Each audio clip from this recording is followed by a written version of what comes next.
So in this example, we will see that how we can process invoices. So how we can automate the invoice processing using UiPath. So for example, we have some invoices here, some invoice samples I have. These are the invoices that I want to process. So let me open the invoice PDF. This is the first invoice where here who has purchased, the person name has mentioned here. So bill to name is Rahul Kumar, and here on which date it has been purchased, and payment term, what is the payment term, like cash or by card or online. So our requirement is to extract these data like bill to date and payment terms, any data I want to extract from here, and this to subtotal and this data, and want to store into one sheet. Once this processing has complete, it should be moved to the process folder. Once one invoice get processed, it should be moved into the process folder. So this is the requirement we have. It should be here. And now in invoices folder, we have 3 invoices. Again, so for example, this invoice processing completes, then it should be moved into the next process folder. So this is our requirement. Let me undo this. And once all the extraction completed, it should be stored into this Excel sheet. So we have some Excel sheet where we have predefined column names. So the column name is respective to the fields that we are going to extract, like bill to.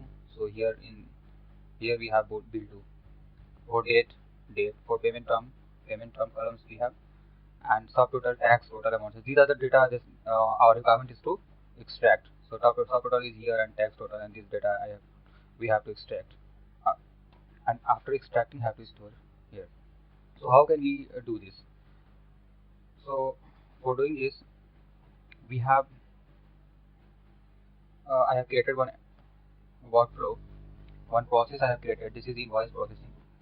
So here, this is the process, invoice processing. This is main.xaml file. Here we will understand that how we are extracting data. So let me open the first invoice. So before processing any PDF file, make sure that some some settings should be enabled in the PDF. So for that, first of all, go to edit and advanced preferences, and here in reading mode, this option reading order should be always select to in for reading order. This is recommended also. So it should be selected, and each VS document should be read the entire document. And 2 more settings is required here. These 2 check boxes are available. Override the reading order by tag document. So we have to uncheck this, and this one, confirm before tagging documents. This should also be unchecked. So these are the first settings that we had to do, and the second one that we have to make sure is this, inside this accessibility, these 2 first options, use document structure and enable assistive technology support, should be checked. So make sure that these settings are enabled first, then after we will get a proper execution or proper output after processing the invoice. And so here, coming to the processing part, coming to the uh, automation part, here what we are doing, first of all, we have taken an assign activity, and here we are reading the directory where the invoices are available. So this is the directory where invoices are available. So copy the path of this directory and have pasted here. And we have used this directory.get files. So what it is doing, this will fetch all the files available in this directory, this invoices directory. Whatever it will be available inside this directory, the name of the complete path name, it will come using this code. This code snippet will give us complete path of the file name. So complete path means, for example, it will be this, and after that, let me come here. It should be like this. First of all, it will be invoices. This is the complete path of a file. For second file, this will be the complete path. For third file, this will be complete path, and the third, this will be. So it will one by one come here. Because of this code snippet, all the file's name, complete path of the file name will store into this file name variable. So we have created this variable here, file name variable, and since we are getting more than one files here, we have more than one file, definitely we will have, and that's why we are going to process. If it will be one file, then there is no need to automate. So there may be 1,000 or more than 1,000 files in this directory, so according to our requirement, so we cannot search one by one and process it. So here, if there will be more than one file and all file names complete path will come as a string. See, this complete path will be an string name, a string value. So this will come as a string value. So what we have taken here, we have taken a string type of variable, but this is more than one file that is coming, so that's why we have taken as string type of array. This is string type of array we have taken because more than one value we are storing into it. Coming to this part, now we have used for each loop for iterating this variable. For example, we have more than one value here we have stored, and we want to get one by one. First file name, second file name, third file name. Then the first file, the complete part of the first file name will come and will store into this file, local file type of variable. This is local variable, and so we can process using this variable inside this loop.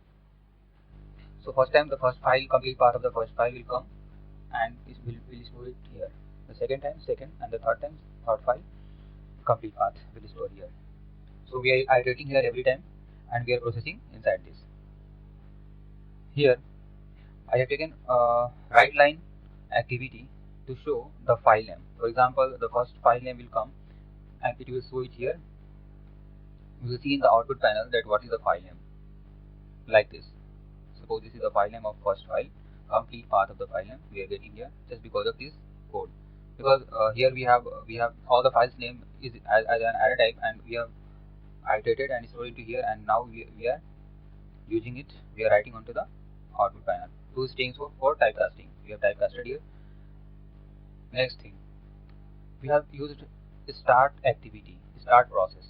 So this is something Control Shift Escape in Windows.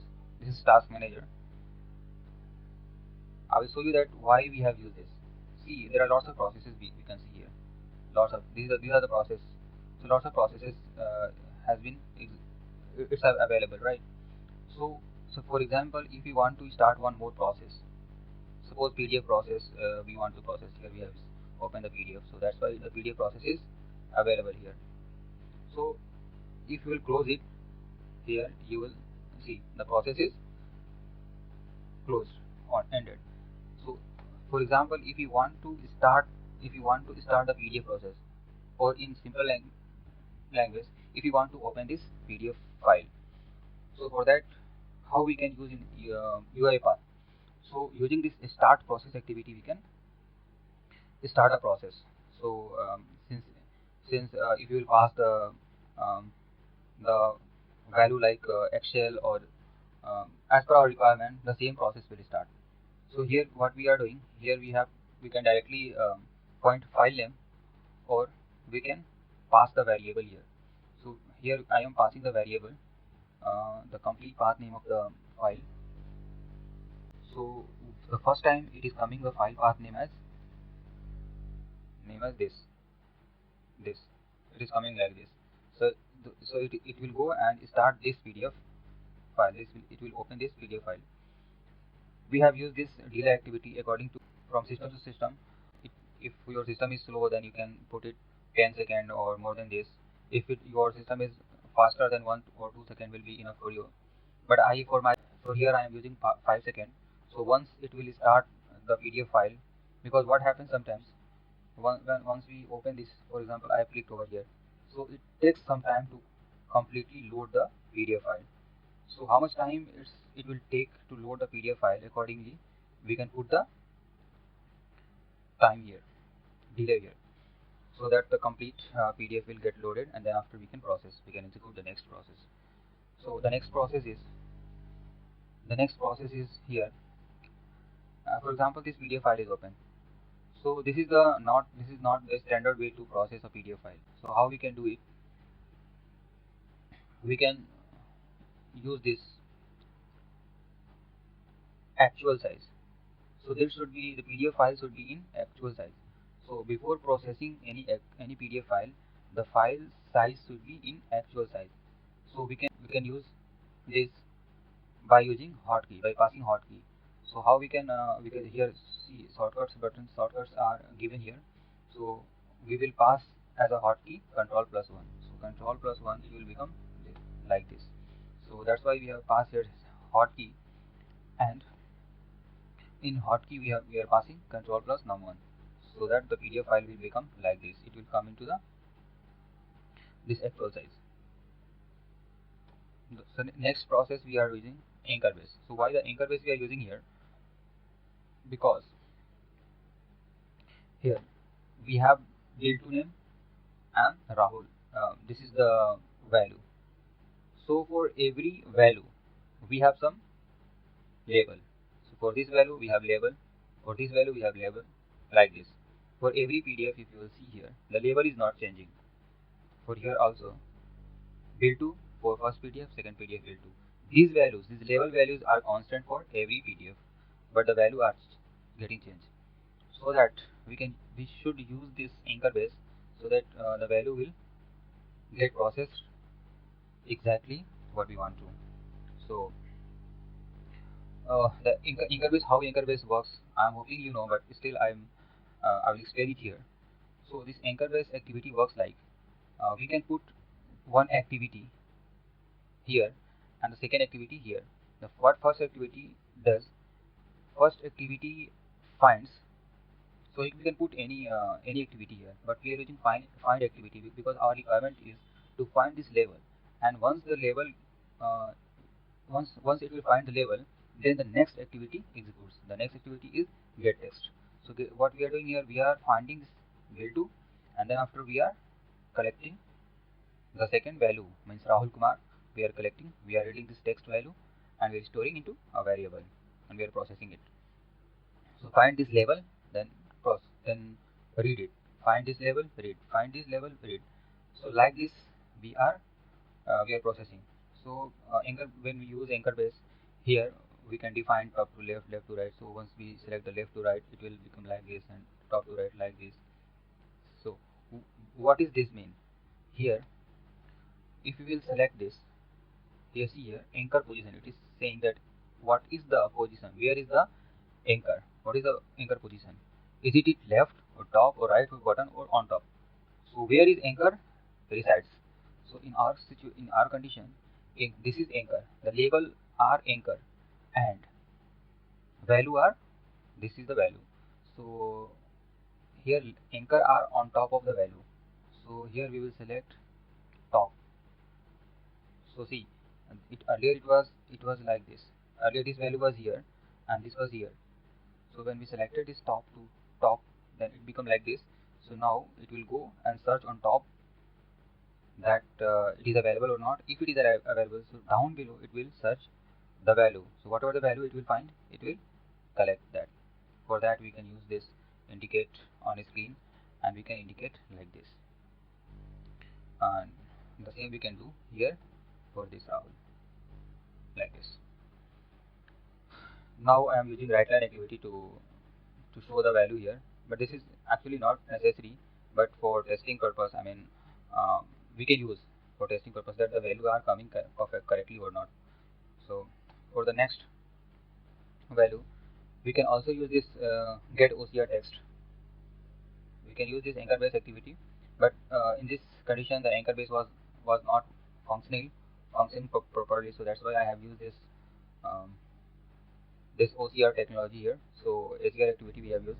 So you can use anything. I mean, we need to do some R&D that which activity are working here and which one is not. So it's all up to, means we have to do some R&D to understand this thing. So let me come here and show one more thing here. We once we have read the test, we have stored this in output. This build2 is one variable we have created, and we have stored into this build2,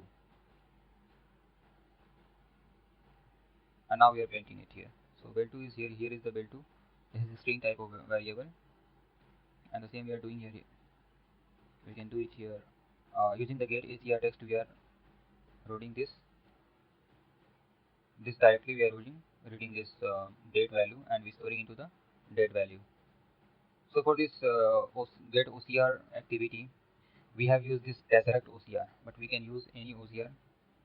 So we have we have this much like we have Microsoft engine, Microsoft OCR engine, Google Cloud OCR engine, and Tesseract. We can use it here.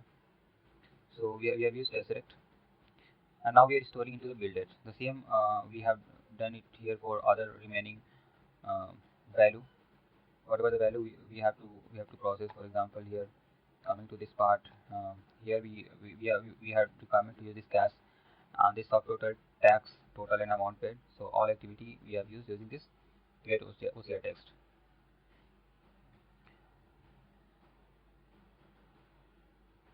I have used here attached window.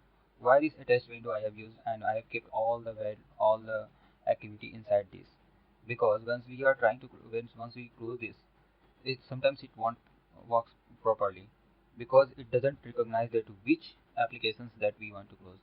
So it's better to keep inside this attached window. So first of all, when we use the attached window, we will indicate the PDF file, so that it will understand that we are processing this this PDF file, and at the end, once we go to close this PDF file, then it closes properly. So these are no much um, implementation of using this attached window, but it is better practice, it is good practice to use this attached window so it works properly. So let me run the workflow and see whether it is processing properly or not. So we have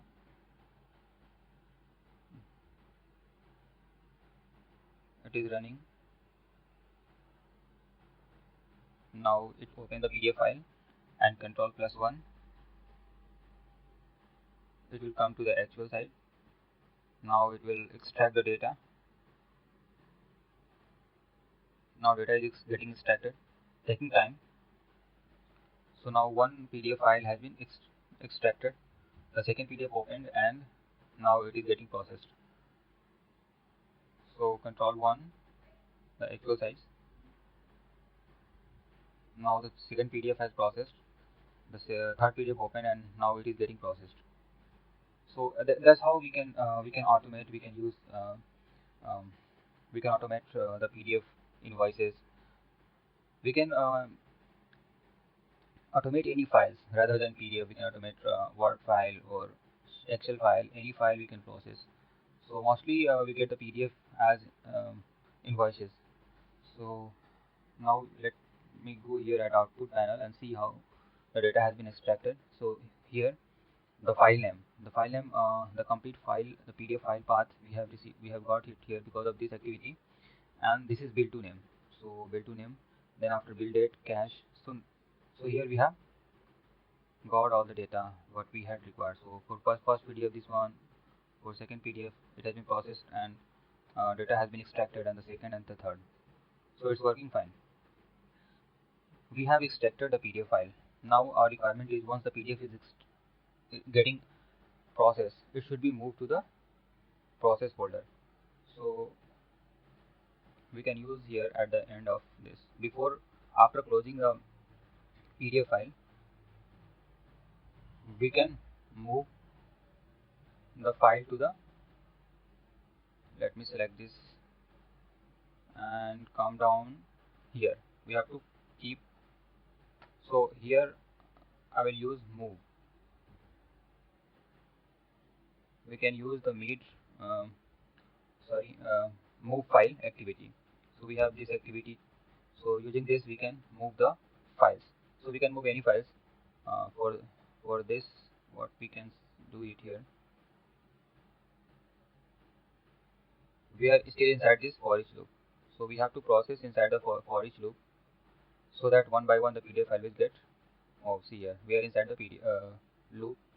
Now we can pass file name. This local variable we are passing it here because first time we have received this file name.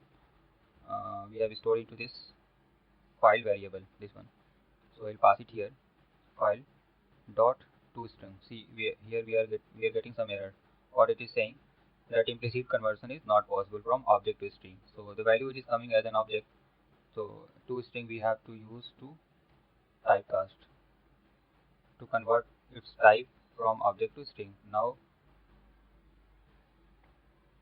so where we want to store this PDF, means this file. So we have provided the from address, and now we require to provide the to address. So let me point the address of the file.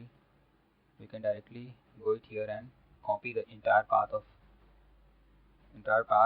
and we can put it here in double quote, because this is string value. So string value we keep inside double quote. So now we have an option overwrite. So if the PDF file will be, or the same file name or file will be available inside that folder, so it will overwrite, means it will remove and then it will copy the file. First of all, it will delete the existing file and it will copy again. So I'm checking this. If you don't want to remove and we want to leave as it is, so we can uncheck this. So now let's see that it is working or not.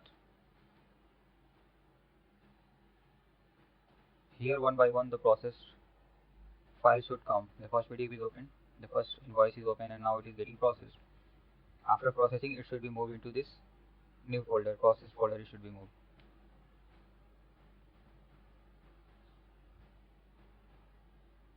See here, we just saw here the PDF one file came.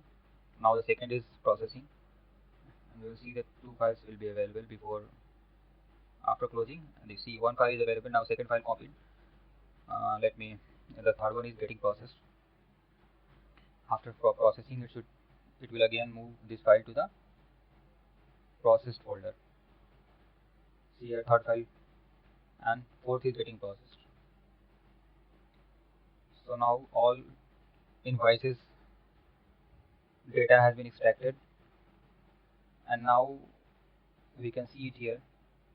In invoices folder there are no file, and in process folder we have 4 files. So one by one it copied and it moved into this folder.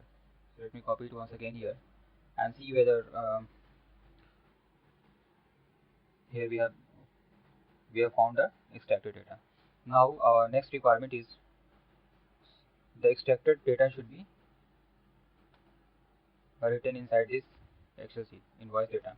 So how we can do this? So for example, if you want to write the data into Excel file, then what activity we use? We know write range activity we can use to write the data. So before writing the data, we have to process all the data we have get, and we have to keep inside some variable. So whatever variable it should be. So we know that the Excel, when we read the Excel sheet, we store into the data table. So for that we will create one data table type of variable, and we will store one by one row. When we read this here, all the data, we will make it one row and we will store into a data table. Once all data will get processed, all row value will get processed and stored inside that variable, then that data table we will add into the Excel sheet. We will write into the Excel sheet. But how we can create a data table? So in UiPath we have activity build data table. So we have build data table activity here. We will use build data table activity. So where we can put, see, since we are processing all the data here, so before processing, see, after processing it, just once it's complete processed, we have to, before getting out from the loop, we have to put the row value into some that data table. So the data table should be ready. So that's why we will create this data table using this build data table activity before for each loop. So we'll keep here and the data. So let me create a data table here. So remove this, remove this, remove this, remove this. Now while creating the data table columns, we need to we need to understand that here whatever the columns are available here inside the Excel sheet, the data table column name should be exactly in same order. So for example, if here first column is bill to date, so we will create a data table column exactly in same order. So first of all we will create bill to column string type, no problem. Okay, next we will create date. Next we will create payment terms.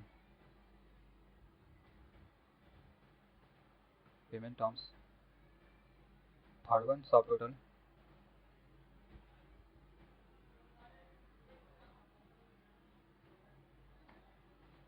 tax, total,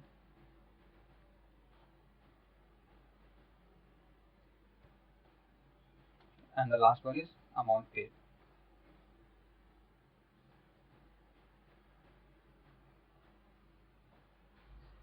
So here we can see all the columns names are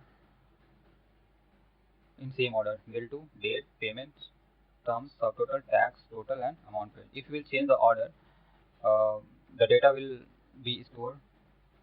So whatever the column means one, for example, and you can understand like this. This is first column, second, third, fourth, five. It is counting like 1, 2, 3, 4, 5. It is not understanding that this is bill to or this is date column. It will just store the data from this data table from here to here, like column 1 to column 1, column 2 to column 2, column 3 to column 3. So we have to understand, we have to make sure the order should be same so that the data will come and will store accordingly. So let's okay, and we need to put the data table name it here so that while processing or while adding row by row data, we can call the column, I mean the data table name it here. So I will name it control K invoice dt. This is the data table name we have created it here, and now we will store one by one column name. So before getting out of the loop, this is the loop. Before coming out from the loop, inside this we have to process. So we have to add row by row. So we will use add row, add data row. This is the activity we will use, add data row. So here we have some options. So in the property panel we can see that here data table option, data row and array row. So we need to provide it here. So the data table name on which we want to add this row value. So we just created this invoice dt, we will pass it here, and what are the value we want to pass. So all the variables, all these variables we will pass it here. See here we have read this bill to, and this bill date, and we after reading we have stored into some variable like subtotal, bill to, all variable we have is available here. So we will pass all the variable right here.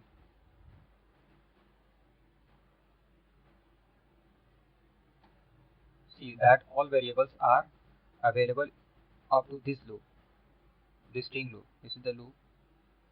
So when we string loop, let me go up. This is string do loop. Let me open. Yeah, d loop, this one.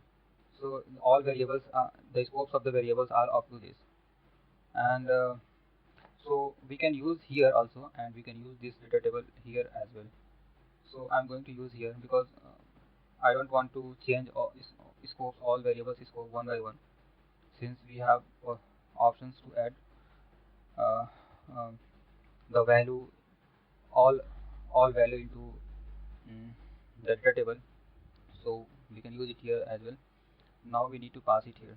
So this will be a array type. So when we pass the all variables, all data we have stored into the variable, we will pass like as an array. So first of all we need to pass to bill to, put comma and space, then bill date, payment, term, balance, due, subtotal, tax, total, and amount paid. These are oh my god, amount. Let me amount paid. It seems like we have finished all the amount paid.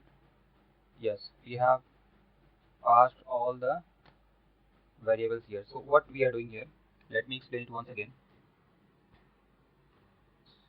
See here, we have read bill to name and we have stored into this bill to value variable, and the same we have done for this cash. I mean this um, for this we have stored into the payment term, and for this total we have stored into this total variable. So we have read the value and we stored into these variables. So now we are making all the value as an row, and we are storing as an row. So this all variable we are passing as an row, and we are trying to add into this invoice dt type of data table. So this will go and add into this data table. So here we have uh, these in data table, these are the columns, so respectively it will come it here. So the same the in same order, when we have passed the variable, it will, the first variable will come into this column and the second will come here, and then after. So like this it will come and store it here.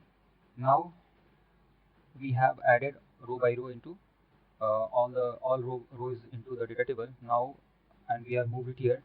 Now our requirement is to write that data table into Excel sheet. So how we can, since the data table is available up to this sequence, so we can write inside this. So let me use the write range activity here. Write range activity, I'll use workbook type of write range activity here.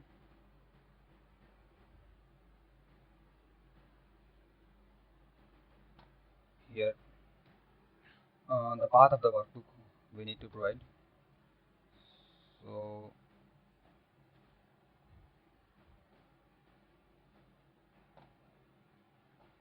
let me, we don't have path. Okay, we have path here. Inside invoice sample we have this. So invoice sample we have this sheet, this workbook. So now we have passed the directory where the workbook is available, all the complete path of the file here.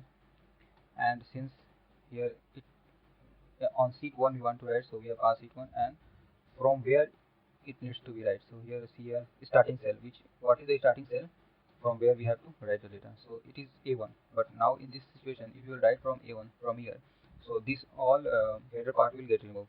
So I will write from here. So what is the cell value of this? A2. So we will write from here A2, change it here A2.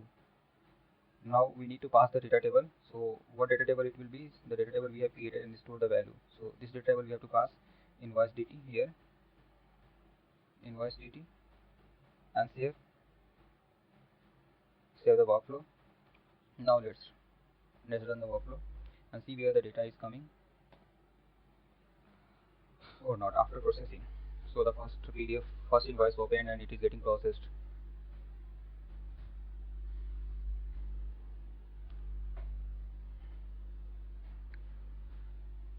The first PDF is processing and now processed. The second, some error occurred. What is the error? Input array is longer than the number of columns in the table.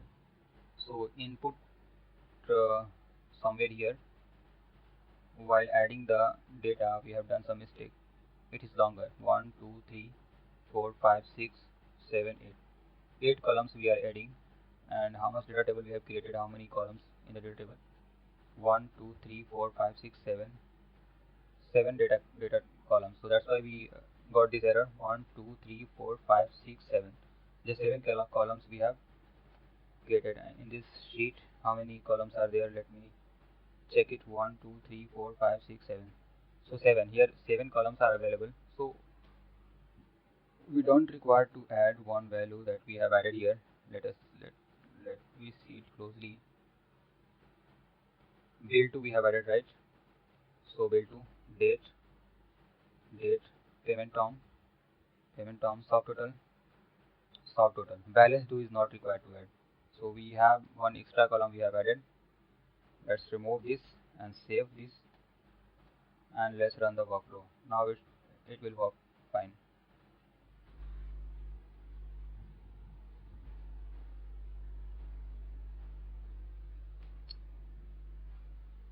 First invoice processing. Now after processing, it should close and move to the process folder, and it should open the second one. Closed, and the second invoice opened. Now it is getting processed. After processing, it should move to the process folder, and then after sort, the same will repeat. And after processing all the data, after collecting all the data or extracting the data, it should be stored into the Excel sheet that we have provided. So it is processing one by one. Since we have kept 5 seconds for delay time, so that's why it's taking time for every file to process. We can reduce the delay time as well. We can put 2 seconds or 1 second. As per our requirement, we can change. So now all files get processed.